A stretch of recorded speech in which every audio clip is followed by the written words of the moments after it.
So we're starting from a fresh Mishnah, Recording, Rav. which is line 13. Thank you. Okay. Start from, and we are recording and we're learning the Mishnah. It's a new Mishnah, but the Grmora continues. The Grmora continues the subject. No worries. Of the Asherah tree. The tree that's used for Avodah Zarah. And the Mishnah starts with these words. So it's actually, the good news, guys, is it's a bit lighter tonight. In other words, this particular piece of Grmora, little bit easier. It's less technical than last week's. Last week's got very, very technical. One of the guys was actually telling me, wow, that was. There's a little bit more. I had a friend who used to say, I sprained my brain. What is considered an Asherah tree?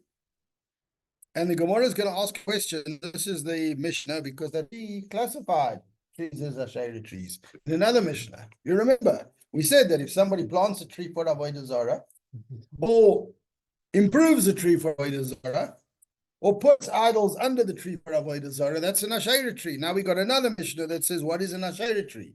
And the Grmora will ask, why do we have another one? But we'll get to that. Asherah, what is an Asherah tree? This Mishnah says, Kol sheyesh tachteh avodas kochavim, a tree that has idolatry underneath it. So what that means is the tree shelters a certain area, and under the branches of the tree where the tree shelters is Avodah Zarah, is an idol, a deity, something that the people serve.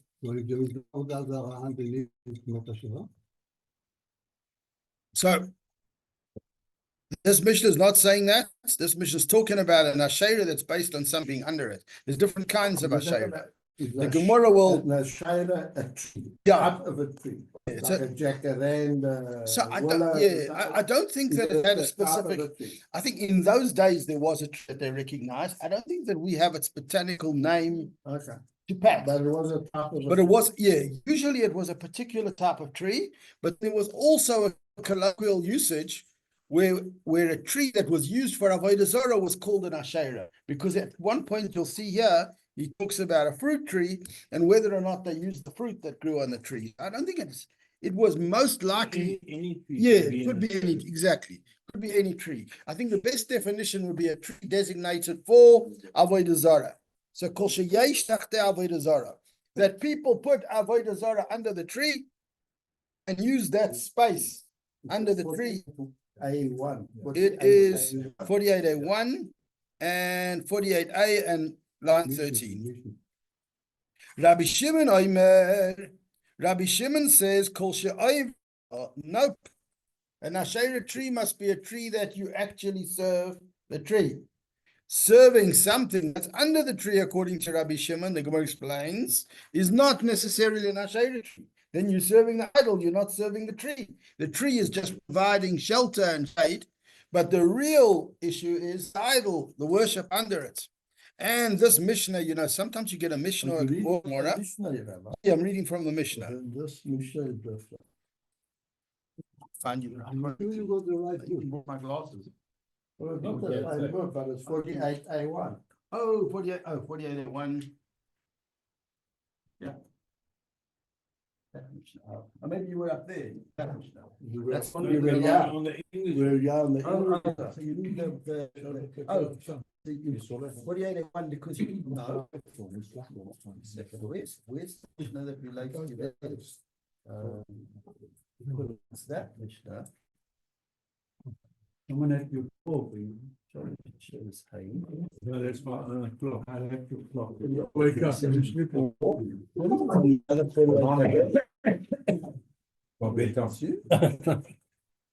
Where's the rest of this page? I'm gonna scroll up on them. No, something's funny here. Because that's 48A1. Yeah. So where's 48A2? There should be more 48. I don't know. Because this is not the whole page. Oscar usually repeats this. 48A1, 48A2. Where? Don't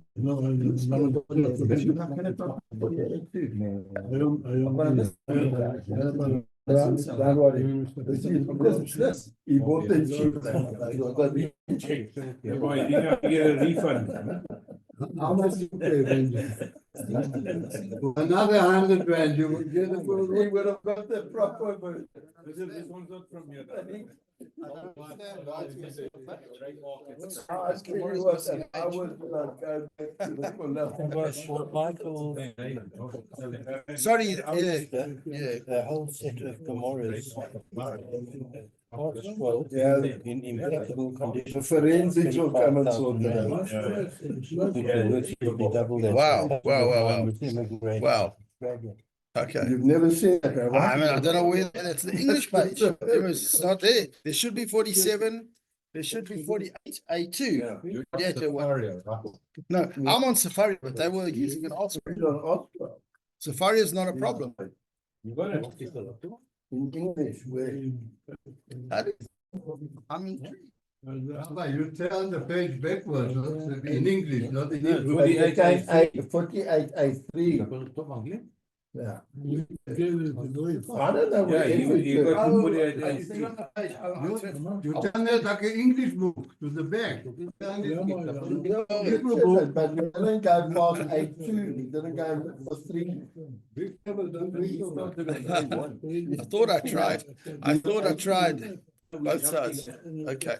Okay, guys, back inside. Well, my but Seidan, there was a story that happened in a place called Seidan. But Ilan regarding a tree. That they served the tree. They found a heap under the tree. The Mishnahs talk about a story where they were serving a tree. They found a heap under the tree. And Rabbi Shimon suggested that they should check the heap that was under the tree. Somebody had made like a heap of stones, and Rabbi Shimon suggested that they check the heap. Uvdaku, they checked, and they checked that heap. And they found an idolatrous image in the heap. They found an idolatrous image in the heap. He said to them, because they were serving the tzura, they were serving the form of idolatry that was in the heap, not the tree itself. He permitted the tree for them. So in other words, here was a tree. People were serving the tree. Nobody knew exactly what they're serving. We weren't experts on their religion. We didn't know what they were bowing down to. They went. Now the Yidden are left behind with a tree that people were once bowing down to. Rabbi Shimon says, check the heap that's under the tree. They found Avodah Zarah in the heap. That confirms that they were serving the heap, not the tree. And Rabbi Shimon says, therefore the tree is okay. So what you have over here, Rabbi Shimon strictly believes that in order for a tree to be a problem for Avodah Zarah, there must be service of the tree itself, not of items under the tree. But I think let's learn it in the Grmora. Let's move through the Grmora. The Grmora says, Eizehu Asheira. The Mishnah said, what is an Asheira tree? We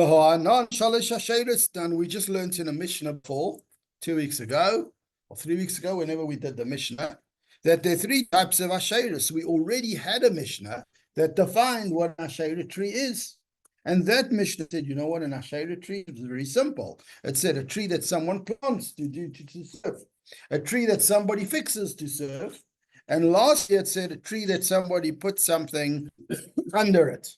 So why would you have another Mishnah? The Grmora's question is why the repetition? Why is there another Mishnah that arrives after the conversation's already been had and says the same thing? What is an Asherah tree? We already learned what an Asherah tree is, and we were already told that there's 3 categories. So why does this sound like the Grmora is saying? Why does this sound like last week's year?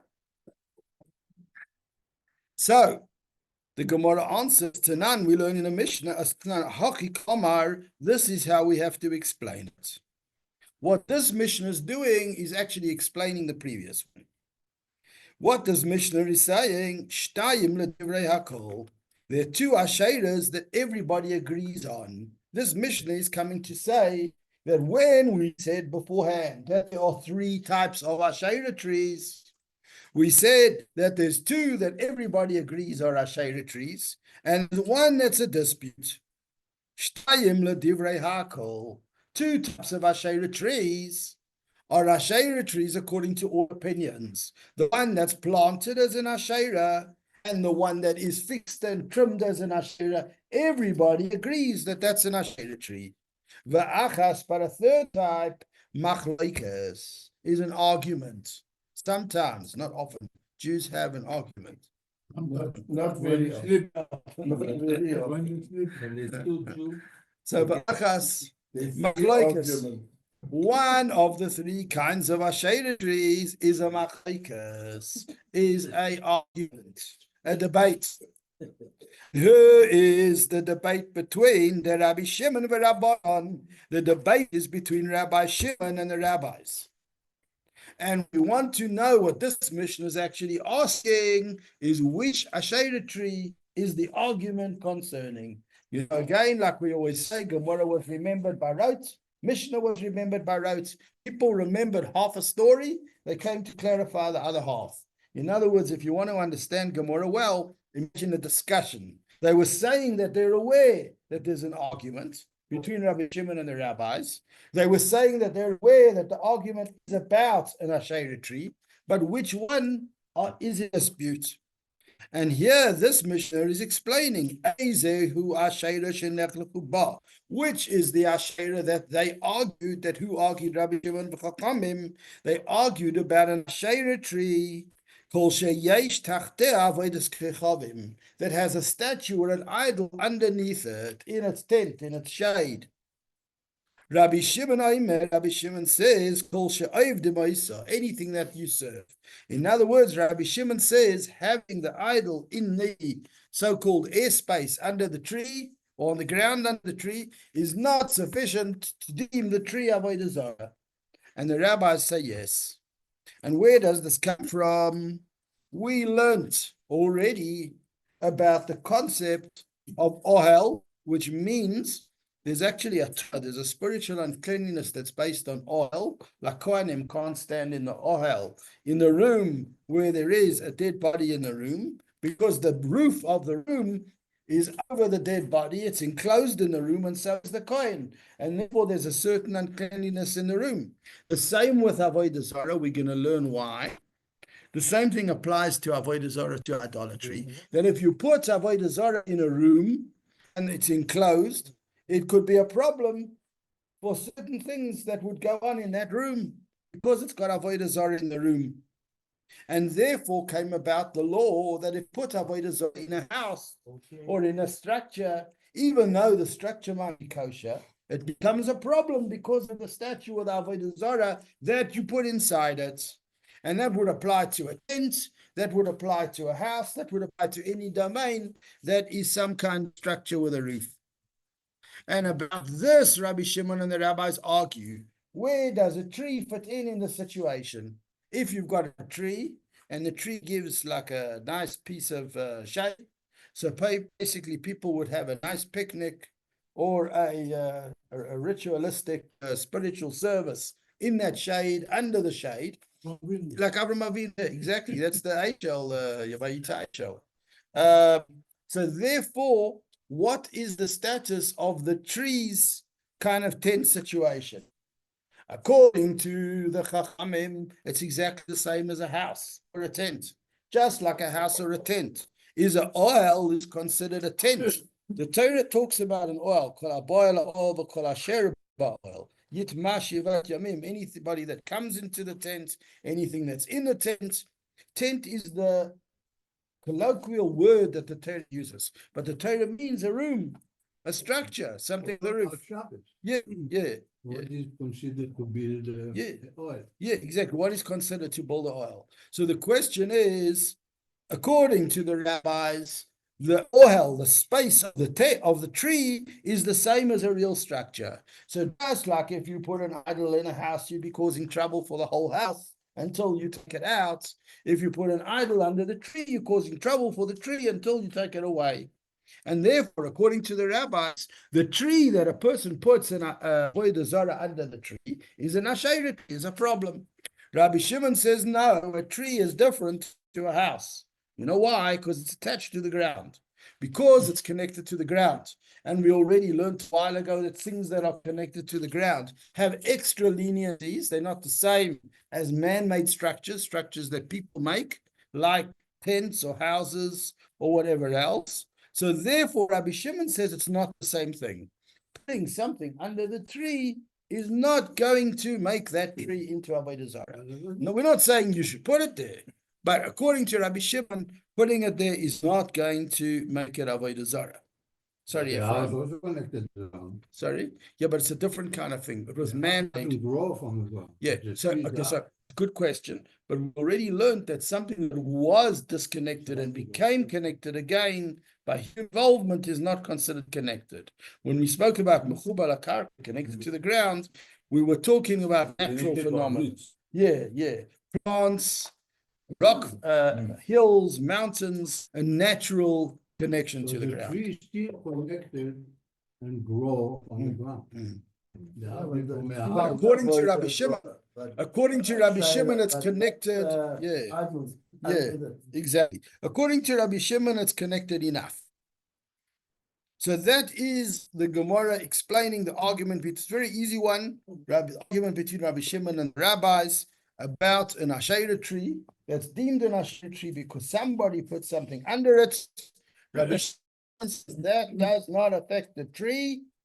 You take away whatever's under the tree is fine. The rabbis say no, by putting something under it, they have in effect designated the tree already as avodah zarah, and the tree itself also becomes, how's it, Martin? The tree also itself becomes a problem.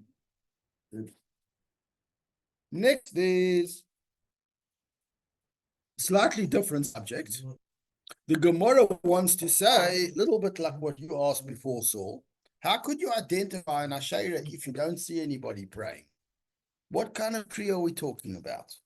There's places where it says, how would you call it? It must be a very leaf tree. It provides lots of shade. You want to know what kind of tree is it?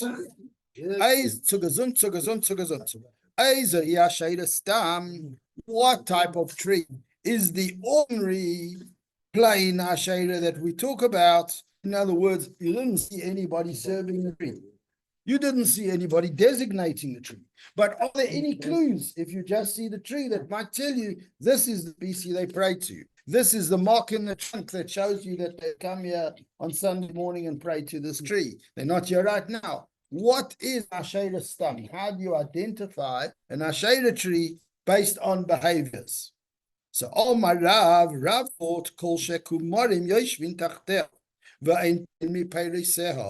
If you notice tree that the galochim, the kohanim, or the priests of the of other religions find themselves sitting under the tree doing whatever they do, their religion. And the other thing you'll find is that they don't touch the fruit. So we see that an asherah could be a fruit tree. They don't eat the fruit. They say it's prohibited to touch the fruit because they consider the fruit sacred because that's an avodah zarah tree. That's how you know that this is an asherah. If you come to town and people tell you that tree, the Goyish priests sit under the tree doing their religious stuff. And if you notice, nobody's picking those tree fruit there. They don't touch the fruit. That's your giveaway signs according to Rav. Huh? Yeah.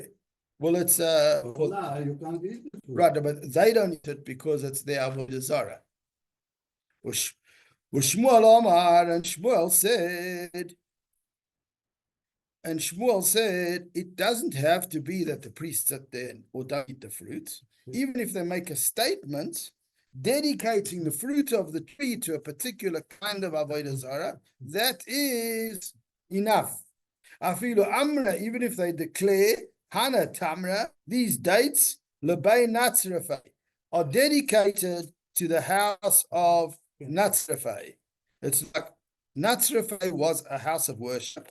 The commentaries on the Grmora say that this is a very similar word to like Nazarene.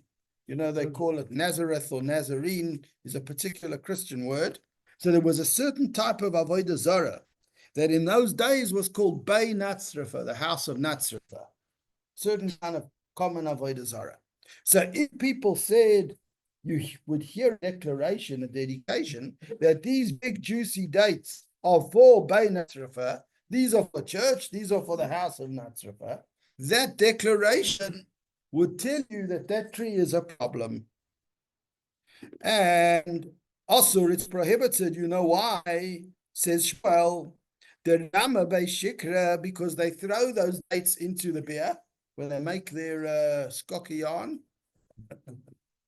When they make their, it's what it's called, eh? Skokion. When the guys, sorry?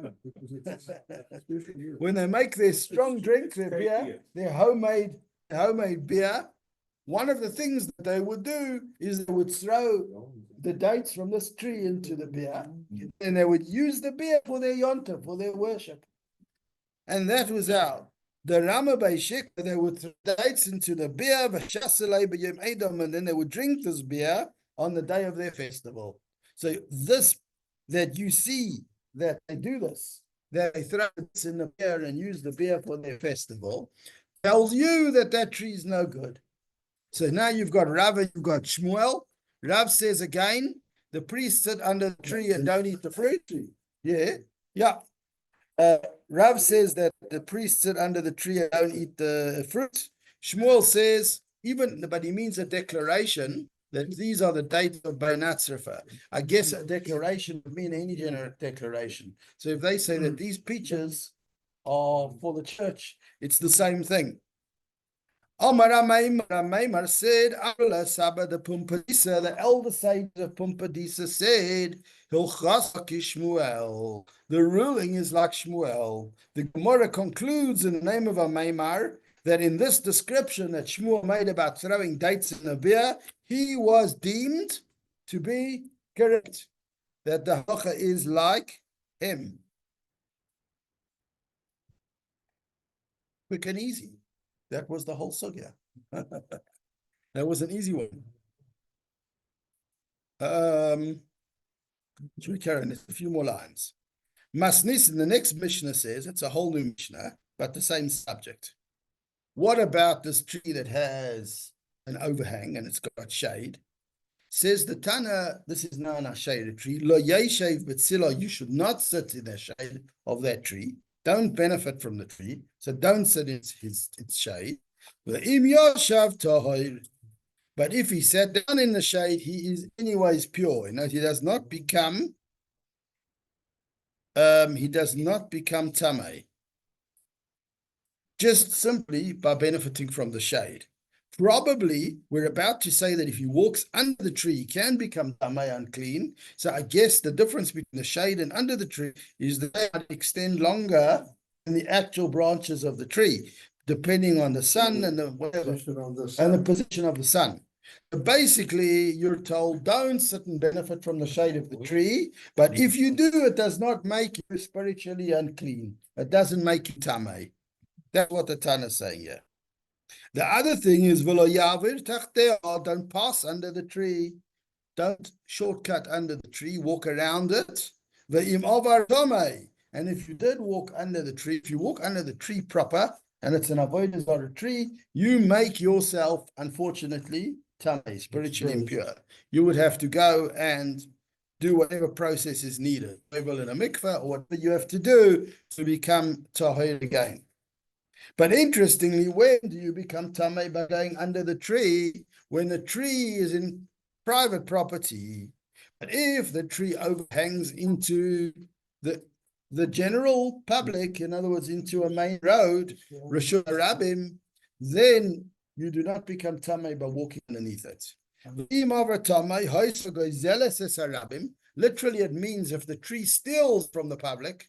But what that's a hint or a way of saying that the tree's branches and hangs over public property. And this person walks under it, tahir, he's pure, he's clean, because in Rishus Harabim, in the public domain, walking under the tree does not make him tamei.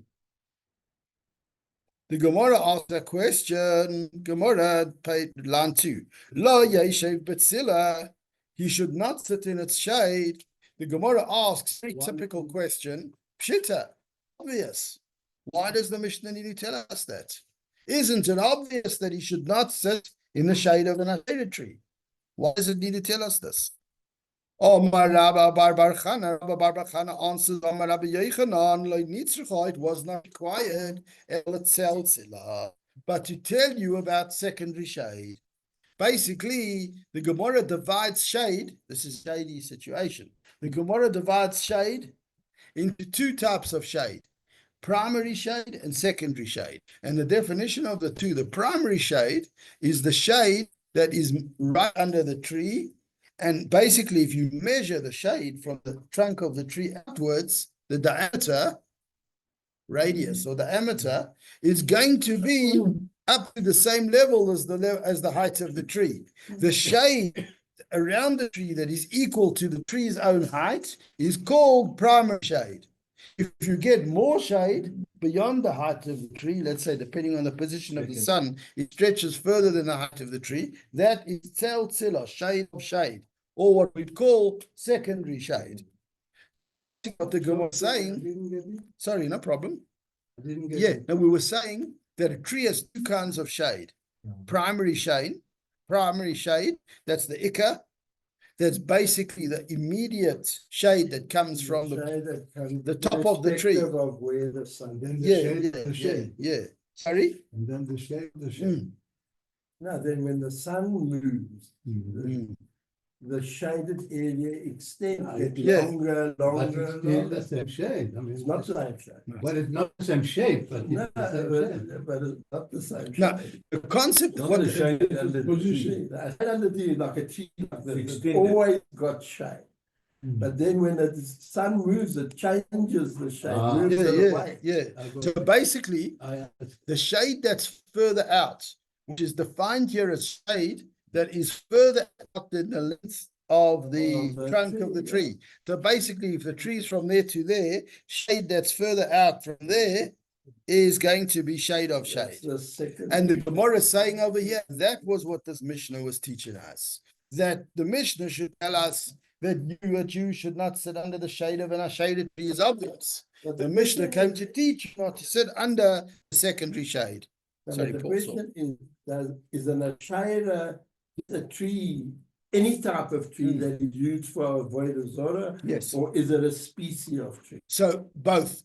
Any type of tree used for avodah zarah, but there were certain species that were more commonly allocated. Yeah. So one of the ways. Those type of trees today, or we never. No, I don't think so. I don't think ashera exists today. Yeah. No, that's what I mean. One day it'll be a jacaranda tree, and the next day it'll be an oak People tree. nominated. And, yeah, that's what and it'll be a pine tree. Specific tree. That's what I'm saying. Not So it can be an ashera, it can be any type of tree, any species type of tree. that That they- dedicated. But you can't buy in a shaded tree. No, but you can't buy a tree specifically for avodah zorah. Now then it becomes an ashera. It's not like a jacaranda or Ashera is not the name of a tree, a species of like tree. Jacaranda or That's what I'm understanding. Yeah, that's And the that's what shade it is is. a tree that has been Designated. designated for avoidance. Absolutely. So it can be any type of tree. But as you're saying, those days, the common type of tree that they normally used. It had a propensity to be that kind of tree. Yeah. Says the Grmora, Miklal de Betzel Koi Masa Yoshav Tomei.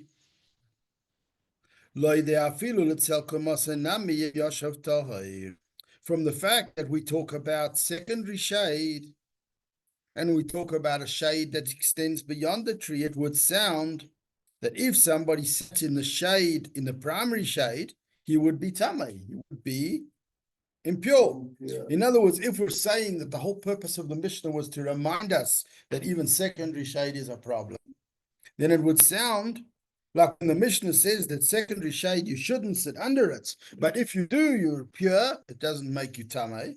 It would make it sound like if you sit in primary shade, you become tamei. But no, the logic is that even if he sat in the primary shade of the tree, if he sat there tired, therefore it teaches us that even in secondary shade he should not sit lechatchila. He should not sit down there as a first option. I think we'll stop inside over there if anybody wants to talk about anything here, and then we can carry on from there. We'll find a spot in the shade to continue from. Good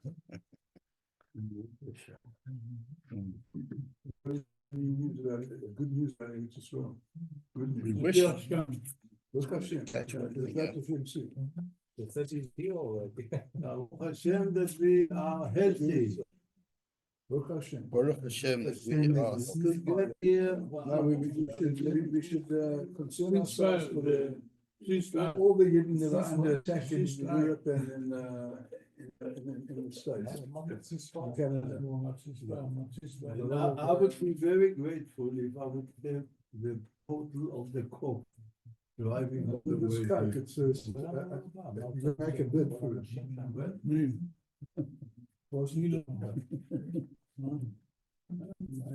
Oh, can you reach? Thank you very much. No, there seems to be a lot of, Well, there was something very good news. They declared one of the soldiers from the 7th of October that is that also died, I think. So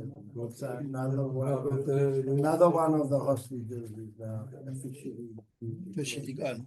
And what did they feel? He was dead right away? Or Yeah, but I said, Grmora said, they shot the media of a guy, a healthy guy. someone and the Maxim Nutra 21 from Norfolk, a lone soldier, made Leah from New York, was determined murdered on the 7th of October. His body is held hostage in Gaza. May his family be comforted among the other Muslims in Jerusalem, and may God avenge his blood. The Prime Minister sent his condolences. wow, That was some bad news, unfortunately. unfortunately, Yeah, yeah. but I mean, that picture, the movie that they showed was probably about 6 or